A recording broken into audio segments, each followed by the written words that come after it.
আজকে আমি আপনাদের সামনে সংক্ষিপ্তভাবে যে বিষয়টি নিয়ে আলোচনা করব তা হচ্ছে নারীর মর্যাদা। ইসলাম নারীকে কি মর্যাদা দিয়েছেন, কতটুকু মর্যাদা দিয়েছেন। ইসলাম তাদেরকে কি খাটো করে দেখে, তাদের কি নিচু চোখে দেখে,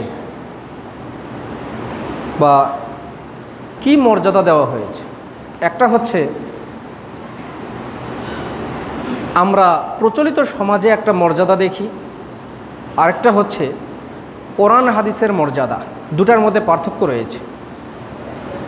দুনিয়াবী জীবনে মর্যাদা যারা দেয় না সেটা হচ্ছে পিতামাতা। মূলত ইসলাম তাদেরকে মর্যাদা দিয়েছেন। ইসলাম যে মর্যাদা দিয়েছেন, এই মর্যাদা কোনো পিতামাতা যদি তাদেরকে না দেয় তাহলে এই দায়ভার ইসলামের নয়, এই দায়ভার হচ্ছে পিতামাতার। আমরা এই বিষয়ে সংক্ষিপ্তভাবে কোরআন ও সহিহ হাদিস থেকে আলোচনা করার চেষ্টা করব ইনশাআল্লাহ। জাহিলি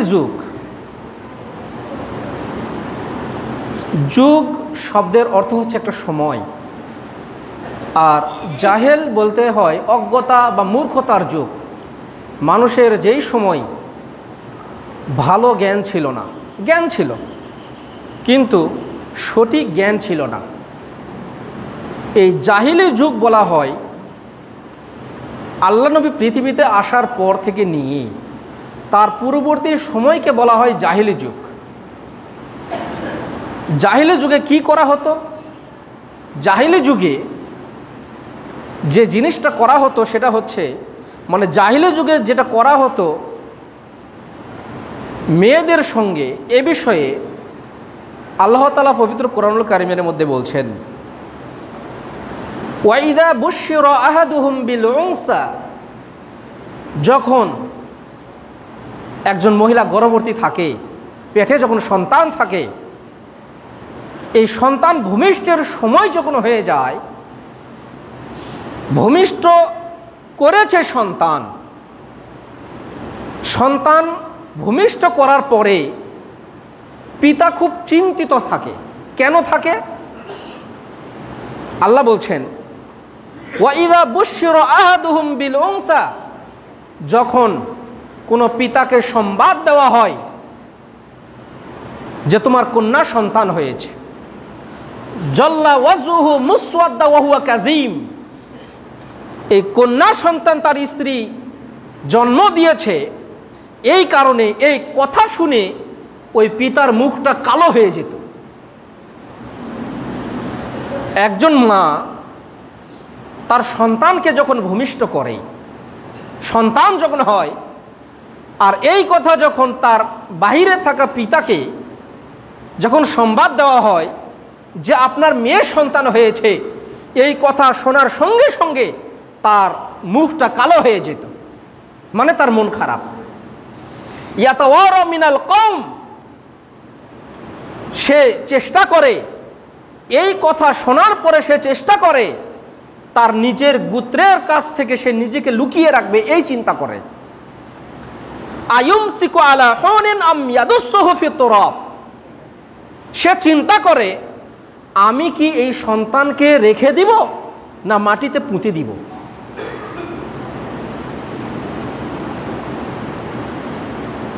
তারপরের অংশে আল্লাহ তাআলা বলছেন, আলা সাআ মা কানু ইয়াহকুমুন, এটা কতই না একটা নিকৃষ্ট কাজ। এখানে আল্লাহ তাআলা যে কথাটি বললেন, যে আপনাকে বললাম যে জাহিলি যুগ, আল্লাহ নবী জন্মের পূর্ববর্তী সময়ের কথা আমি বলছি। আমি কখনকার কথা বলছি? আল্লাহ নবী দুনিয়াতে এসেছেন ইসলামের একটা বার্তা নিয়ে। আল্লাহ নবী ইসলাম ধর্মের প্রবর্তক নয়, বোঝেননি মনে হয়। ধর্মের প্রবর্তক বলা হয় যিনি ধর্মকে নতুনভাবে আবিষ্কার করেন। আল্লাহর নবী ইসলাম ধর্মকে আবিষ্কার করেননি, বরং ইসলাম আগে থেকেই ছিল, কিন্তু মানুষ সেই শরীয়তকে ভুলে যেতে যেতে যেতে যেতে যখন অজ্ঞতা মূর্খতার দিকে চলে যায়, তখন সেটাকে বলা হয় অজ্ঞতার যুগ। তার মানে শরীয়তের জ্ঞান যখন মানুষের থাকে না, তখন তাকে বলা হয় মূর্খ। মূর্খ মানে অজ্ঞ। অজ্ঞ কারা? যে তাদের শরীয়তের জ্ঞান নেই। কিসের জ্ঞান নেই? শরীয়তের জ্ঞান নেই। শরীয়তের জ্ঞান যদি থাকতো, তাহলে সেই পিতা কখনোই চিন্তা করবে না এটা যে আমি এই মেয়েটাকে রাখবো না মাটিতে পুঁতে দিব। ইসলাম ধর্ম এসে কঠিনভাবে নিষেধ করলেন, মেয়েদেরকে পুঁতে দেওয়া যাবে না, মেয়েদেরকে পুঁতে দেওয়া যাবে না। সেটা বিস্তারিত সামনে আসছে। তাহলে বোঝেন সেই সময়ে কেমন একটা পরিবেশ ছিল। তার নিজের পিতা এত কষ্ট করে তার মাতাকে গর্ভে ধারণ করেছেন, সেই পিতার কত একটা ত্যাগ। তখন তো আর চেক আপ করার একটা সিস্টেম ছিল না যে ছেলে না মেয়ে, না হলে তো আগে তো শেষ করে দিত, যখন বর্তমান সময়ে করা হয়। বর্তমান সময়ে যে জিনিসটা করা হয়, এই যে পিতা আয়ুমসিকু আলা হুনিন আম ইয়াদুসসুহু ফি তুরাব, তার পিতা যখন শোনে কন্যা সন্তান হয়েছে, তখন তার পিতা চিন্তা করে আমি তাকে রেখে দেব না মাটিতে পুঁতে দিব। এখন কথা হচ্ছে মেয়েটা দুনিয়াতে আসার পরে কিন্তু এই কথা চিন্তা করছে, কিন্তু আমরা যেটা করি সেটা হচ্ছে পেটের ভিতরে কোনো রকম সন্তান হয়েছে, তার মানে 5-6 মাস না কয় মাসে মনে হয় চেক আপ করা যায়। চেক আপ করার পরে দেখছে মেয়ে, তো বলছে শেষ করে দাও, নষ্ট করে দাও। অনেকে তো চেক আপ করার পরে করে না, আমার কথাটা বলতে ভুল হলো মানে আগেই করে অনেকে আগেই নষ্ট করে দেয়। একটা সন্তান হয়েছে, হুট করে ভুলে 1 বছরের মধ্যে আবার চলে এসেছে, এই সন্তানকে অনেকে রাখে না। আবার নতুন বিবাহ হয়েছে, বিবাহ হওয়ার পরে তারা তো নতুন মানুষ, বোঝে না যে কখন কি করলে কি হয়। হুট করে চলে এসেছে, তো বলছে এই কালে দিবা, একটু এনজয় করো, নষ্ট করে দাও, নষ্ট করে দিল। আবার হুট করে চলে এসেছে, সে বুঝতে পারেনি, হ্যাঁ চলে এসেছে, তো বলছে এই বয়সে অল্প বয়সে নিবা, নষ্ট করে দাও। এই যে একটা বিষয়, আপনিও কিন্তু সমান পাপী। যারা মনে করছেন যে এই যে বাচ্চাটা এসেছে ভুলে নষ্ট করে দাও, এই যে ভুলে নষ্ট করে দাও, এটাও হচ্ছে ওই পাপ। আপনি আপনার সন্তানকে মাটিতে পুঁতে দিচ্ছেন জানার পরেও যে সেটা একটা সন্তান। তার পাপ কি, তার গুনাহ কি, এটা সামনে আসছে। আপনারা যারা নষ্ট করেছেন, এটা অসংখ্য হয়। একজন পিতার কথা আমি আপনাকে বলি। একজন পিতা মানে চিন্তা করছে, 2টা মেয়েকেই বিবাহ দিয়েছে, আবার একটা সন্তান তারা ইচ্ছা করেই নিয়েছে। নেওয়ার পরে চিন্তা করছে আবার না জানি বেটি হয় নাকি, না জানি মেয়ে হয় নাকি, না জানি মেয়ে হয় নাকি, নষ্ট করে দিয়েছে। নষ্ট করার পরে দেখছে যে ছেলে। কি বললাম? নষ্ট করার পরে দেখছে ছেলে। আমার কথা হচ্ছে এটার গুনাহ কি, এটার পাপ কি, এটা সামনে আসছে। আল্লাহ তাআলা বলছেন, ওয়াইদাল মাউউদাতু সুইলাত বিআইয়ি যামবিন কুতিলাত, ওয়াইদাল মাউউদাতু সুইলাত, যেই সন্তানকে আপনি জীবন্ত কবর দিয়েছেন, জীবন্ত কবর মানে হওয়ার পরে কবর দেওয়া, এটা কবর না। একটা ভ্রূণ কেউ যদি নষ্ট করে দেন, কোনো রকম সঞ্চয় হয়েছে 2 মাস, 1 মাস, 1.5 মাস, এটাকেও নষ্ট করা মানে আপনার সন্তানকে আপনি হত্যা করেছেন। এই যে জীবন্ত সন্তানকে আপনি হত্যা করলেন, ওয়াইদাল মাউউদাতু সুইলাত, আল্লাহ বলছেন কিয়ামতের মাঠে আমি এই সন্তানকে জিজ্ঞেস করব, বিআইয়ি যামবিন কুতিলাত, এই সন্তান আল্লাহকে কিয়ামতের মাঠে জিজ্ঞেস করবেন, পিতামাতাকে কিয়ামতের মাঠে জিজ্ঞেস করবেন এই সন্তান পিতামাতাকে, ওয়াইদাল মাউউদাতু সুইলাত, তার পিতামাতাকে ওই সন্তান জিজ্ঞেস করবেন, বিআইয়ি যামবিন কুতিলাত, হে পিতামাতা তুমি আমাকে কেন হত্যা করেছ? আপনাকে জিজ্ঞেস করবেন যে হে পিতামাতা কেন তুমি আমাকে হত্যা করেছ, তুমি আজকে বলো। যদি উত্তর দিতে না পারো, তাহলে এই পিতামাতার স্থান কি হবে সেটা সামনে আসছে। অসংখ্য পিতামাতা এই কাজগুলো করে, তারা বোঝে না, শরীয়তের জ্ঞান নেই। শরীয়তের জ্ঞান না থাকার কারণে, শরীয়তের জ্ঞান না থাকার কারণে এই কাজগুলো করে। আমি এই উদাহরণটা অনেক জায়গা দিয়েছি, আবারও আপনাদের দিচ্ছি আলোচনার প্রসঙ্গক্রমে।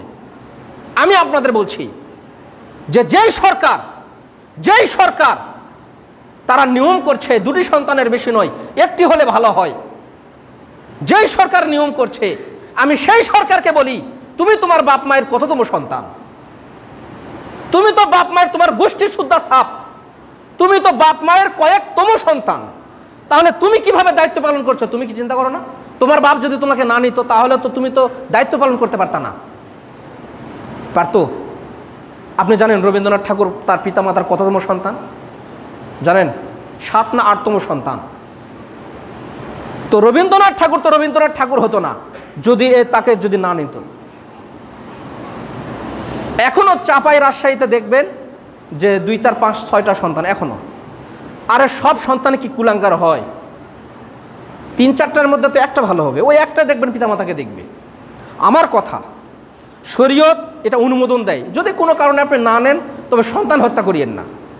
কোনো কারণে যদি না নেন সমস্যা নেই, ইসলাম আপনাকে কঠোরভাবে নিষেধ করে না, কঠোরভাবে এটা আপনাকে অনুমোদন দেয় যে আপনি যদি সন্তান না নেন সমস্যা নেই, কিন্তু সন্তান হত্যা করতে পারবেন না। আপনি যদি হত্যা করেন, এই সন্তান কিয়ামতের মাঠে আপনাকে জিজ্ঞেস করবেন, হে পিতামাতা, আজকে তোমাকে উত্তর দিতে হবে বিআইয়ি যামবিন কুতিলাত, কেন তোমরা আমাকে হত্যা করেছো?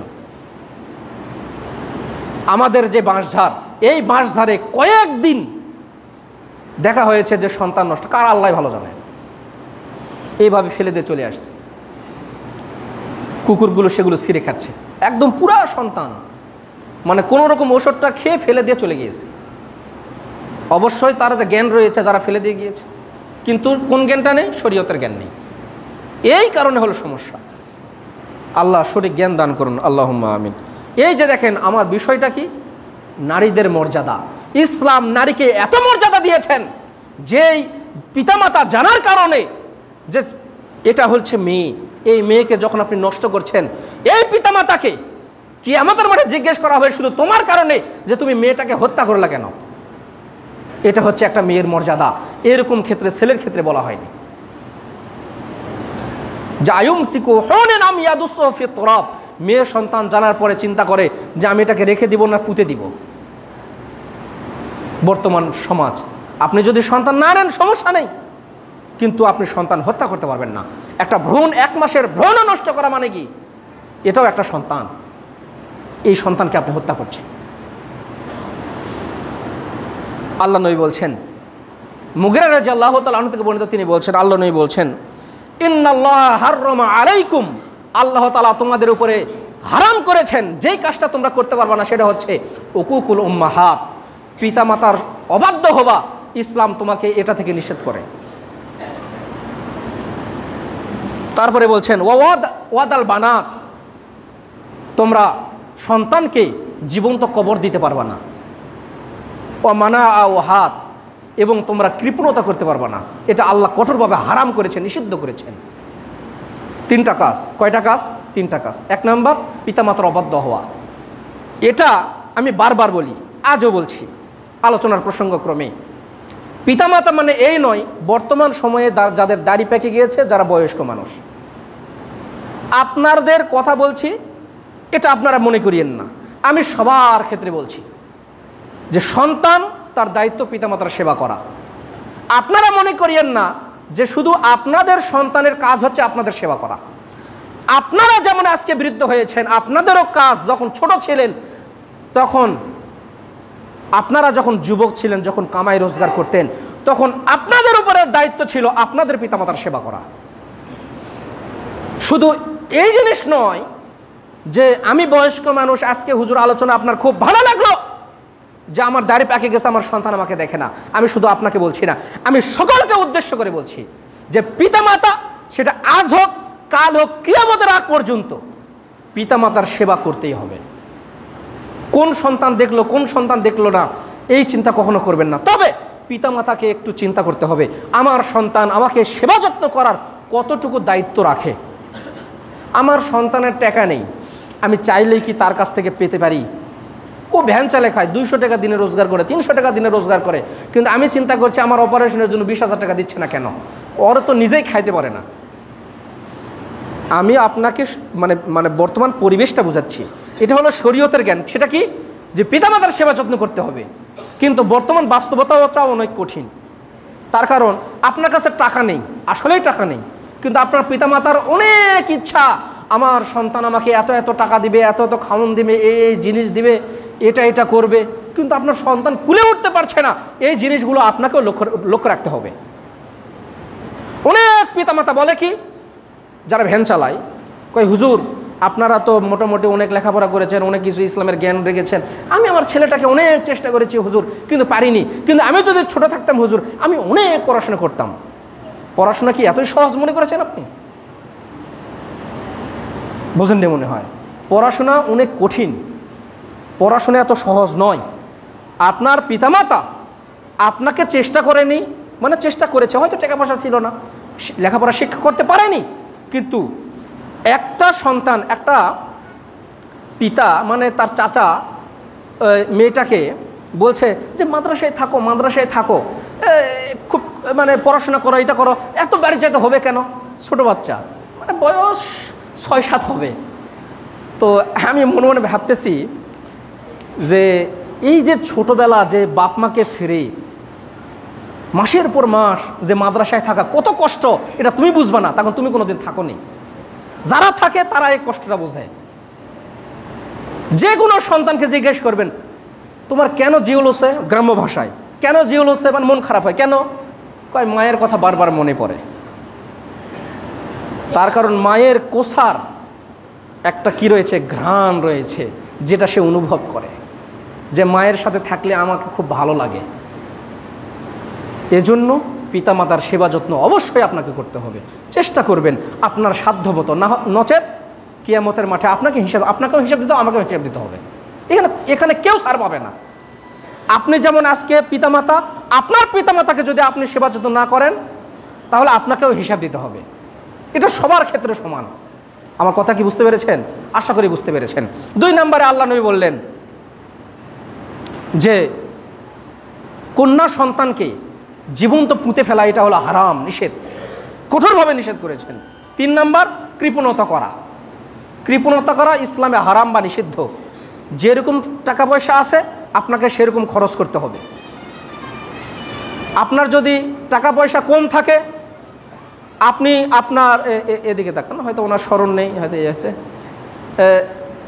আপনার টাকা পয়সা যেমন আছে আপনাকে তেমনই খরচ করতে হবে।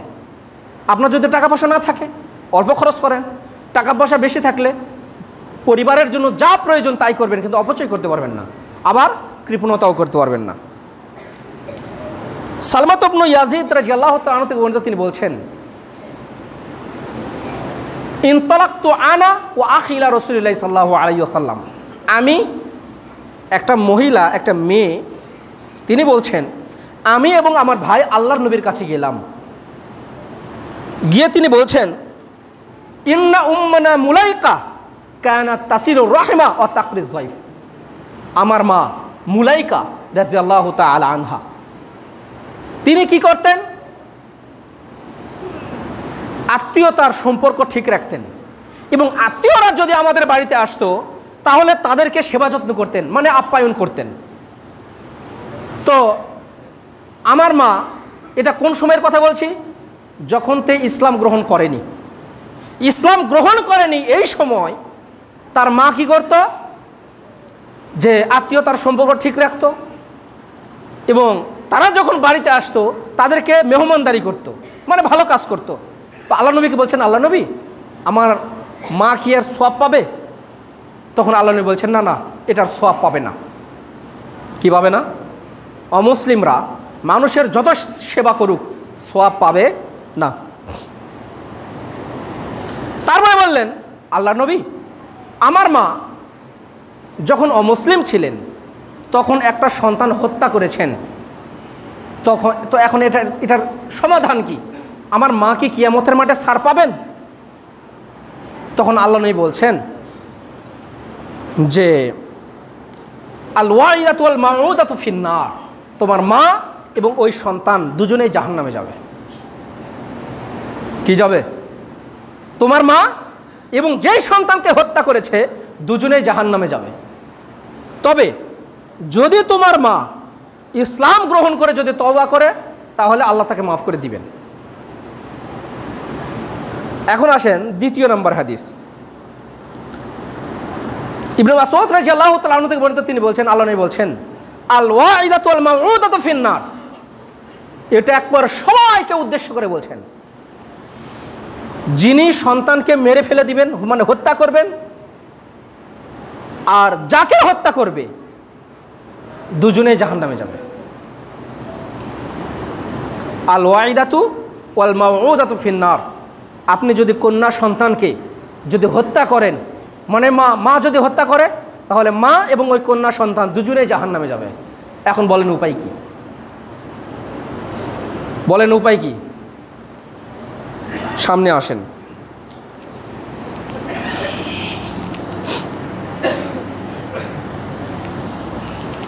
আলহামদুলিল্লাহ ওয়াহদাহু ওয়াসসালাতু ওয়াসসালামু আলা মান লা নাবিয়্যা বা'দা, আম্মা বা'দ। আজকে আমি আপনাদের সামনে সংক্ষিপ্তভাবে যে বিষয়টা নিয়ে আলোচনা করছি তা হচ্ছে নারীর মর্যাদা সম্পর্কে, যে ইসলাম একটা নারীকে কত মর্যাদা দিয়েছেন। ইসলাম ছেলেদের কথা বলেছেন, কিন্তু মেয়েদের যত মর্যাদা দিয়েছেন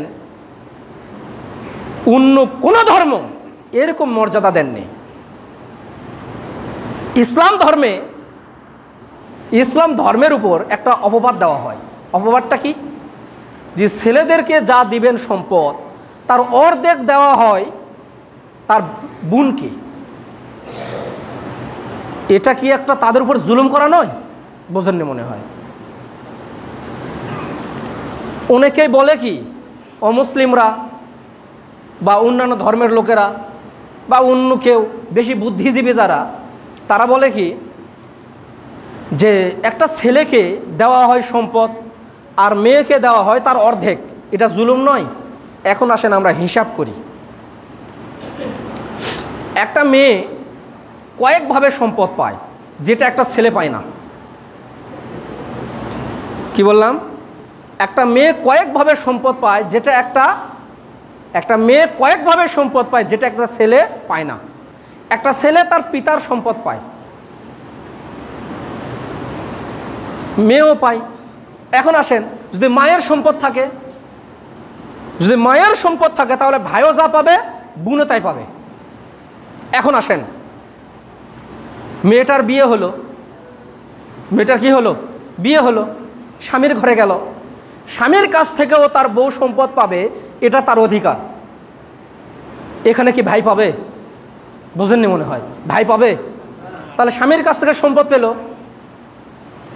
একজন মা হক রাখে তার ছেলের কাছ থেকেও সম্পদ পাওয়ার।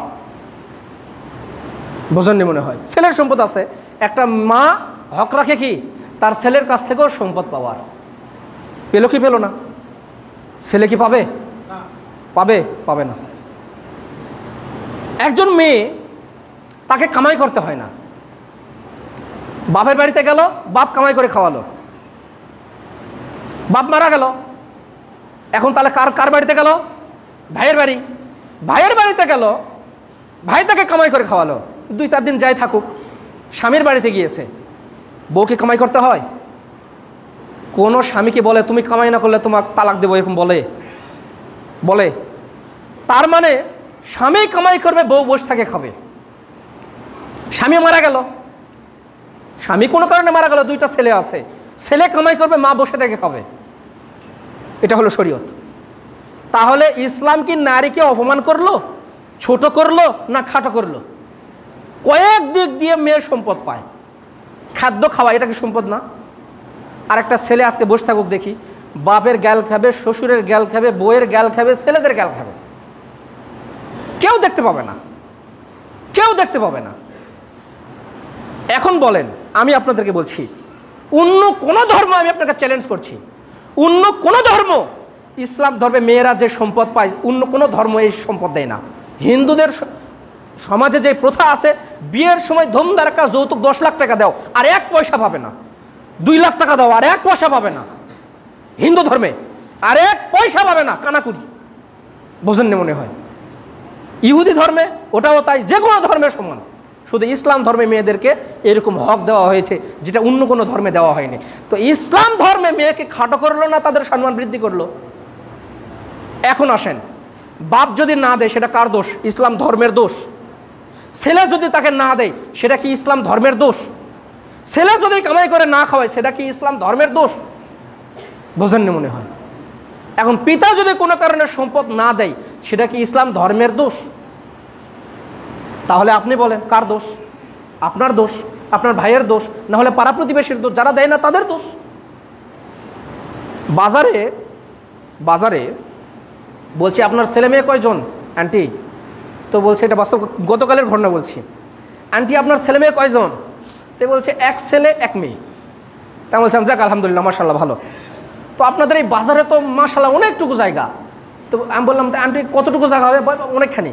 একটা অনুমান করলাম, না হলে তো 20 শতকের মতো জায়গা হবে। তাহলে আন্টি জমি জমা কি দিয়ে দিয়েছেন? কয় হ বাবা, এগুলো বেটার নামে লিখে দিয়েছি। মেয়েকে দেননি? কয় না, মেয়েকে দিব কেন? মেয়ে বাড়ির ভাগ পাবে কেন? এগুলো তো সব ছেলেকে দিয়ে দিয়েছি। আমি আপনাকে চ্যালেঞ্জ করছি, কোন শরীয়ত বলে যে মেয়েরা বাড়ির ভাগ পায় না? মানে তাদের বাড়িটা পড়ে গেছে বাজারে, বোঝেননি মনে হয়, বাড়িটা বাজারে পড়ে গেছে। তো এমন কোন শরীয়ত বলে যে মেয়েরা বাড়ির ভাগ পায় না? তো আপনি আমাকে দেখান। আপনি দেন না সেটা ভাই, আপনি আপনার দোষ আমাকে দিয়েন না ভাই, অনুগ্রহ করে প্লিজ। আপনি আপনার দোষ আমাকে দিয়েন না। আমি শরীয়তের কথা বলছি। শরীয়ত কিভাবে আপনি একটা মেয়েকে খাটো করলো? মেয়েরা শুধু দুঃখে বাড়ির জায়গা নিতে চায় না। কেন? ভাই যদি 2 দিন পরে আমাকে ভাত না খাওয়ায়, আমার স্বামীকে যদি একটা গোস্ত মাছ যদি কিনে নিয়ে এসে না দেয়, এই দুঃখে শুধু মেয়েরা ভাগ নিতে চায় না। তাই আমি বললাম আন্টি আপনার তো মোটামুটি প্রায় 20-25 শতক জায়গা, তো 1টা শতক দিতেন। কয় 1টা শতক কেন দিব মেয়েকে? কয় মেয়েরা কি বাড়ির ভাগ পায়? মানে পুরো বাড়িটা একবার বাজারের মিন জায়গাতে পড়ে গেছে। তাহলে বলেন এই মহিলার কি শরীয়ত আছে? আপনি দেন না সেটা ভিন্ন কথা ভাই। আমি আপনাকে তো বলতে যাচ্ছি না যে আপনি দেন না কেন, আপনি জাহান্নামে যাবেন, আমি আপনাকে বলেছি? আমি তো আপনাকে বলিনি, আমি শরীয়তের কথা বলছি আপনাকে। আজকে আমার আলোচনার বিষয় নারীদের মর্যাদা। ইসলাম নারীকে কোনো জায়গাতে খাটো করেনি, আপনি খাটো করছেন। আপনার দোষ শরীয়তকে দিয়েন না, আপনার দোষ অন্য কারো উপর চাপিয়ে দিয়েন না। যে বাপ বলছে যে ছেলেটার একটা সহানুভূতি, ভালোবাসা, একটু দয়া পাওয়ার জন্য আমি ছেলেকে লিখে দিচ্ছি, ওই ছেলে 2 দিন পরে ওই বাপ মাকে লাথি মারে। দেখেন আপনি পাড়া প্রতিবেশী বাড়িগুলোতে তদন্ত করে দেখেন। যারা যুবক মানুষ এখনো জমির ভাগ পাননি, আমি কিন্তু আপনার আলোচনা করিনি ভাই। আপনার পিতামাতা হয়তো আপনাকে সবই দিবে, টেনশন করিয়েন না, আমার উপর রাগ করিয়েন না। আপনি হয়তো জমি সবই পাবেন, সমস্যা নেই, টেনশন করিয়েন না। আমি শরীয়তের কথা বলছি। তার কারণে এতদিন বহু আলোচনা শুনেছেন, নারীদের কোনো আলোচনা করা হয়নি। ইসলাম কখনো একটা নারীকে খাটো করেনি, আপনি খাটো করছেন। বুঝতে পারেননি? বুঝতে হবে। সবই বোঝে, হজ করেছে, কোরআন হাদিসে পড়েছে, হুজুরের কাছ থেকে শুনেছে, তারপরে বলছে বাড়ির ভাগটা মেয়েটাকে কিভাবে দেই? বাড়ির ভাগ মেয়ে তো পাবে না। তো বলছে কেন পাবে না? কয় মেয়ে কি বাড়িতে আসে থাকবে? তো জমিতে দেন, তাও দিবে না। আল্লাহ সঠিক বুঝদান করেন। আল্লাহুম্মা। আর একটা হাদিস বলে আমি আমার আলোচনা শেষ করবো ইনশাআল্লাহ। আমার উপর রাগ করলেন? হ্যাঁ, রাগ করলেন? রাগ করিয়েন না ভাই, আমার উপর রাগ করে আপনি কি করবেন কন? আজকে নারীদের মর্যাদা সম্পর্কে আলোচনা। তো নারীদের মর্যাদা কি ইসলাম খাটো করেছে? কোনো খাটো করেনি। বরং আপনি আজ থেকে টেনশন করছেন, হুজুর আপনি যে আলোচনা করলেন, আমার বাপ আলোচনা শুনলো, গিয়েই বাড়িতে বলছে যে মেয়েটাকে একটু বেশি দিতে হবে, এটা আমার ভুল হয়েছে। হুজুর আপনি তো আমার ক্ষতি করলেন। আমি আপনার ক্ষতি করিনি ভাই, আপনি টেনশন করিয়েন না। আজকে আপনার পিতা আলোচনা শুনলো তো 2 দিন পরে ভুলে যাবে, টেনশন করিয়েন না। ওমর রাদিয়াল্লাহু তাআলা আনহু থেকে বর্ণিত, তিনি বলছেন যা কয়স ইবনে আসিম ইলা রাসূলিল্লাহি সাল্লাল্লাহু আলাইহি ওয়াসাল্লাম। কয়স ইবনে আসিম তিনি বলছেন ইন্নী ওয়াআদতু বানাতিন লি ফিল জাহিলিয়াতি সামানিয়া। ইন্নী ওয়াআদতু বানাতি সামানিয়া লি ফিল জাহিলিয়া। আল্লাহর নবী, আমি জাহিলি যুগে মানে যখন আমার আল্লাহ জ্ঞান দেননি, এই শরীয়তের জ্ঞান আমার ছিল না, আমি আমার 8টা মেয়েকে জীবন্ত কবর দিয়েছি। এখন আমার উপায় কি আল্লাহ নবী? আমি কি করব? এখন আমার উপায় কি? এর সমাধান কি? তখন আল্লাহ নবী বলছেন, আতিক আন কুল্লি ওয়াহিদাতি মিনহুমা রকবা, তুমি প্রতিটা মেয়েকে, যেমন 8টা মেয়েকে জীবন্ত কবর দিয়েছো, তো 8টা মেয়ের বদলে তুমি 8টা দাস তুমি আজাদ করে দাও। দাস কি আর আজাদ কি? দাস বলা হয়, ধরে নেন আপনার আন্ডারে একটা ছেলে আছে, যেমন এই বাচ্চাটা বা একটা যুবক ছেলে, আমার 10টা লোক আছে, আমিও ওদেরকে তাদের মৃত্যুর আগ পর্যন্ত আমি ওকে যা বলবো সে করবে, সে তা করবে। মানে আমি ওকে টাকা দিয়ে কিনে নিয়েছি, আমি ওকে যা বলবো সে, ও কোনো দিন অন্য কোনো কাজ করতে পারবে না, আমার অনুমতি ছাড়া বিয়ে করতে পারবে না, আমার অনুমতি ছাড়া অন্য কারো কাজ করতে পারবে না। মানে ও আমার আয়ত্তে রয়েছে, আমি ওকে যা বলবো সে তাই করবে, তবে আমি বিক্রি করতে পারবো তাকে। এরকম লোককে বলা হয় দাস। দাস প্রথা বিলুপ্ত হয়নি, তবে ইসলাম নিরুৎসাহিত করেছে দাস প্রথাকে। অনেকেই বলে দাস প্রথাটা বিলুপ্ত না। ইসলাম দাস প্রথাকে হারাম করে, নিরুৎসাহিত করেছে যে তোমরা এরকমটা করিও না, তারপর অত্যাচার হয়ে যায়, বরং তাকে আজাদ করে দাও। আজাদ মানে তাকে বলো যে তুমি আজ থেকে মুক্ত, তুমি নিজে কামাই করবা, সেই টাকাগুলো তুমি নিবা, আর আগে যদি কামাই করতো আমাকে দিতে হতো। বোঝেননি মনে হয়? মানে আমি তাকে ভ্যান চালিয়ে নিব, ভ্যানের টাকাটা আমি পাবো, 3 বেলা খাওয়ান তাকে দিব, বাস শোয়ার জায়গা দিব, আমি যদি অনুমতি দেই সে বিবাহ করবে। এটাকে বলা হয় দাস। তো বলছে আল্লাহ নবী, ইন্নি সাহিব ইবিল, আল্লাহ নবী আমার তো দাস নেই, আমি উটের মালিক। তখন আল্লাহ নবী বলছেন, ইহদি ইনশিতা আন কুল্লি রকবাতিন মিনহুন্না, তাহলে কি করো, তুমি 8টা সন্তান জীবন্ত কবর দিয়েছে, তো তাহলে 8টা উট তুমি জবাই করে দাও, দিয়ে আল্লাহর কাছে তওবা করো। এখন আপনারা কয়টা সন্তান হত্যা করেছেন এখন আপনারা বের করেন, আর বের করে এই সৌদি আরব থেকে রাজস্থান, মানে এই ভারতের রাজস্থানে উট পাওয়া যায়, উট নিয়ে আসেন আর জবাই দিয়ে দেন, গ্রামবাসীকে খাইয়ে দেন, যারা জেনে শুনে এই কাজটা করেছেন। আপনি বলবেন যে হুজুর আমার জ্ঞান ছিল না। জ্ঞান ছিল না, এই যে জ্ঞান ছিল না, তারও তো জ্ঞান ছিল না, বোঝেননি মনে হয়। তবে আল্লাহর কাছে খালেস নিয়ে তওবা করেন, আল্লাহ মাফ করতে পারে। তখন মাফ করার মালিক তো আর আমি নই, আমি আপনাদের বলার মালিক। আল্লাহ সকলকে সঠিক বুঝদান করেন, আল্লাহুম্মা আমিন। মানুষ না বুঝে অনেক কিছুই করে, তবে সঠিক জ্ঞান আসার পরে সেটা শুধরে নেওয়া, মানে ভালো হওয়া, এটা হলো মূল বিষয়। এটা কি মূল বিষয়? একটা জিনিস আমি ভুল জানি, ভুল করি, কিন্তু যেদিন জানলাম যে এটা ভুল, তার উপর অটল থাকা, মানে ওটাকে পরিবর্তন না করা হলো সবচেয়ে বড় গুনাহের কাজ। আল্লাহ সকলকে সঠিক বুঝদান করুন, আল্লাহুম্মা আমিন। এক ভাই দোয়া চেয়েছেন, আপনারা সকলে তার জন্য দোয়া করবেন খালেস নিয়তে। সে যেই নিয়তে দোয়া চেয়েছেন আল্লাহ যেন তার নেক নিয়ত পূর্ণ করেন, আল্লাহুম্মা আমিন। আল্লাহুম্মা সাল্লি আলা মুহাম্মদ ওয়া আলা আলি মুহাম্মদ কামা সাল্লাইতা আলা ইব্রাহিম ওয়া আলা আলি ইব্রাহিম ইন্নাকা হামিদুম মাজিদ। আল্লাহুম্মা বারিক আলা মুহাম্মদ ওয়া আলা আলি মুহাম্মদ কামা বারাকতা আলা ইব্রাহিম ওয়া আলা আলি ইব্রাহিম ইন্নাকা হামিদুম মাজিদ। আল্লাহুম্মা আনসুরিল মুসলিমিনা ফি কুল্লি মাকান। اللهم أعز الإسلام والمسلمين. ربنا آتنا في الدنيا حسنة وفي الآخرة حسنة وقنا عذاب النار. ربنا ظلمنا أنفسنا وإن لم تغفر لنا وترحمنا لنكونن من الخاسرين. رب ارحمهما كما ربياني صغيرا. اللهم أعز الإسلام والمسلمين. اللهم أعز الإسلام والمسلمين. اللهم أدخلنا الجنة الفردوس.